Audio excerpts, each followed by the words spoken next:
people, welcome to United View. Good morning or good evening, wherever you are watching from. Welcome to the road trip, Man United versus Everton. Now, this is a tough game. Big up to Owen on the press conference reaction yesterday. I thought he covered that really well. Ollie had a lot to say.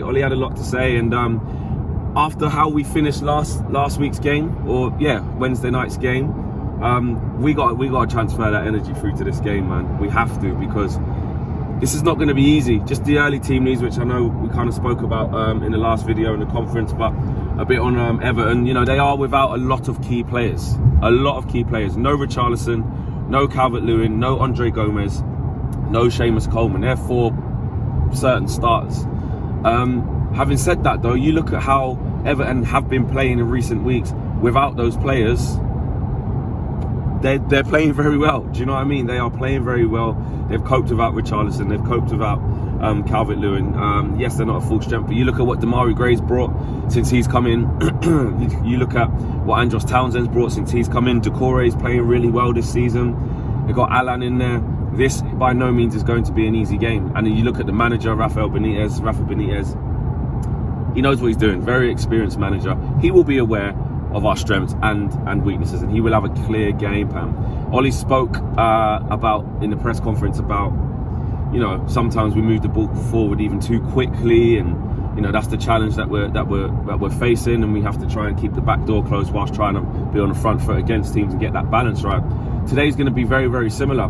You know, if you thought Villarreal done really well against us and Aston Villa, I think Everton will give just as hard a task. They're just as good as those teams. You know, on their day, sometimes even better. You know, in the same bracket as a Aston Villa at full strength and a Villarreal side. You know, who really put us under pressure. I think the fact that Luke Shaw may be back, the fact that Wan-Bissaka will be back, I think will help, or I know will help. I think defensively against Villarreal, because those players don't play all the time. Yes, Teller's got an amazing goal. Dalot, I think, struggled at times, so we'll be good to see Wan-Bissaka come back in. You know, and look, there's been a lot of criticism, but sometimes a lot of calls to kind of mix it up and play Dalot more often for that service towards Ronaldo. Last couple of games he's played, he's just looked quite shaky, and his service hasn't been that. I think against West Ham he wasn't as bad as what he was against Villarreal, to be fair, because Dan Juma gave him a really hard time. But I do think that I don't think he's done a lot to say, actually, that's why Dalot should really be playing, because look at the service. He put it on Ronaldo's head a good couple times, you know, so that should help us in terms of our performance levels. But he said that Luke Shaw's not been well. You know, he's still got a shoulder injury, but also he's been a bit sick as well. So we might have to see Alex Telles continue there. And we know Harry Maguire's out as well, so obviously Lindelof will come in and play alongside Varane. Midfield, I was going to say McFred, but midfield, what does Ollie do there? Because Doucouré, Allen, and I don't know if they go with Tom Davis as a free in there. I'm not sure what Everton would do, but we're going to have to be strong in there. Pogba in central midfield recently, if I'm honest, has he been tearing it up? Not really. I mean, playing him out on the left, we know what's going to happen when Marcus Rashford comes back, but you know, he obviously can do a game on the left-hand side again today. But me personally, I do like the fact that Ollie is continuing to try and get Sancho going.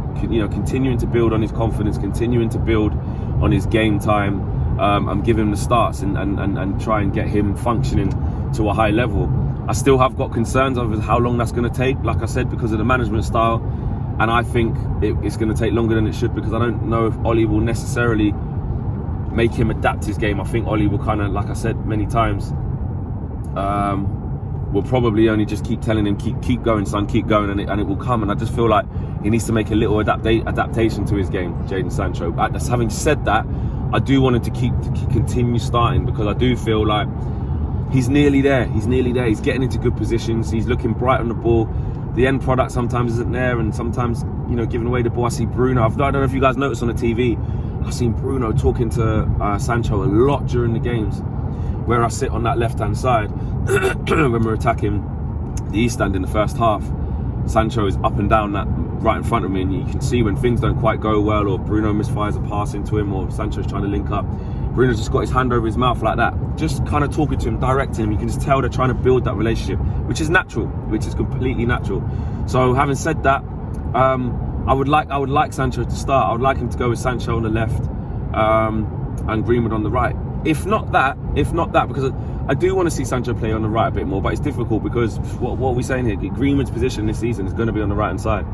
You know, he's third choice striker, but behind Ronaldo and Cavani, which is tough.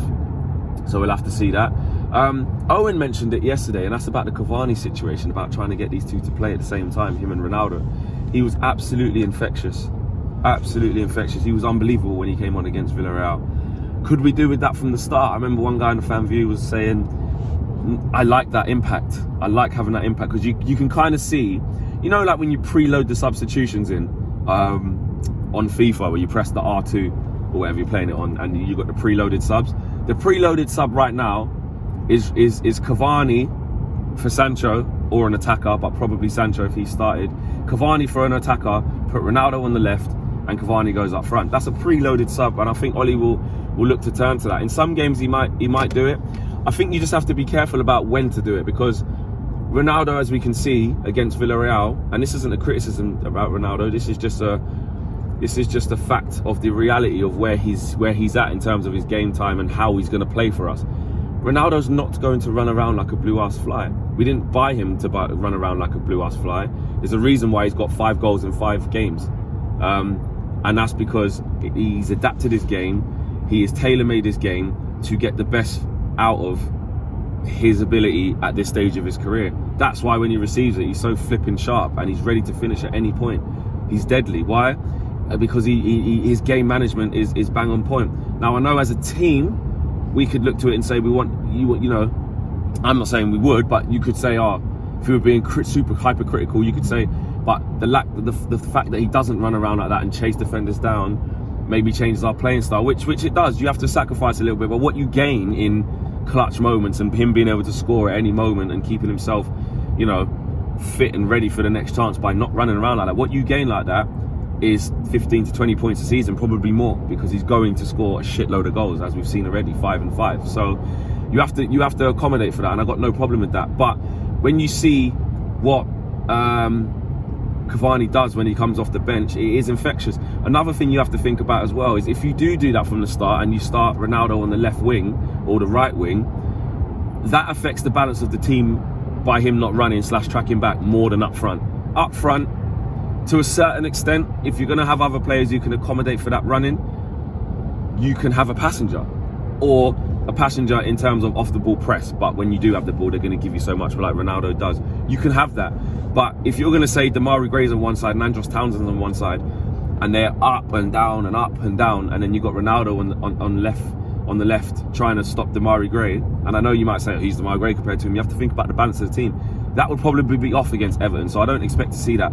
I think in certain games where we really are going to be dominant and there's not much threat in wide positions, we could potentially do that. No disrespect, but you know, Norwich at home, all right, go Cavani up front, go Ronaldo on the left, put Jesse on the right, switch it up. You can do that. And there's no given in the Premier League, but there are certain games where you definitely could have Ronaldo out there. But I think that'd be tough to do it. So I want to see Matic in there today. We know Donny van der Beek ain't going to play after that. Jeez. Van der Bench! Yeah.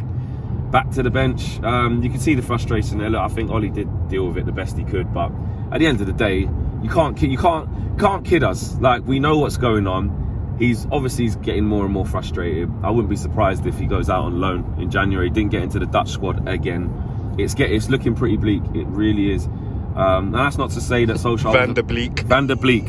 There you go. Forget Van der Bench, Van der Bleek, mate, because it's not to say that Ollie was wrong for making the decision that he did, because obviously, look, the hand that Fred had in that goal as well was good, and Jesse Lingard affected the game positively. Just quickly on that, it wasn't until I watched it back for many times, like, Jesse, that's a big assist. Like, people may say it's really easy, but to have the awareness to not snatch it and try and shoot himself from that tight angle, lay it off for Ronaldo, he's impacted the game positively from the bench again.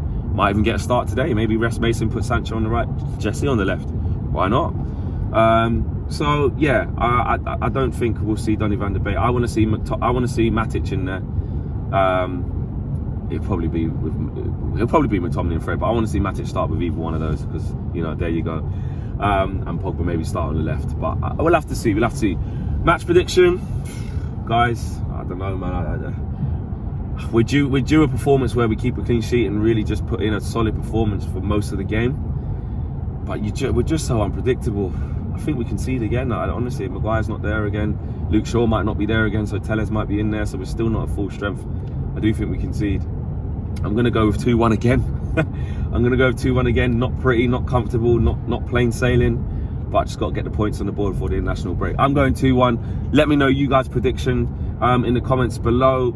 Smash a like on the video, subscribe if you're new, and remember, we will have the live match view with KG. Make sure you guys are logged into that, keeping him company, getting interactive and having your say with the community. And straight after that, we will have Owen coming through with the match review as well. And then you lot know what it is. We'll have the live, well, not live, but the match views from the game as we speak to the fans at the ground. Anyway, I am out of here. 3 points. Peace.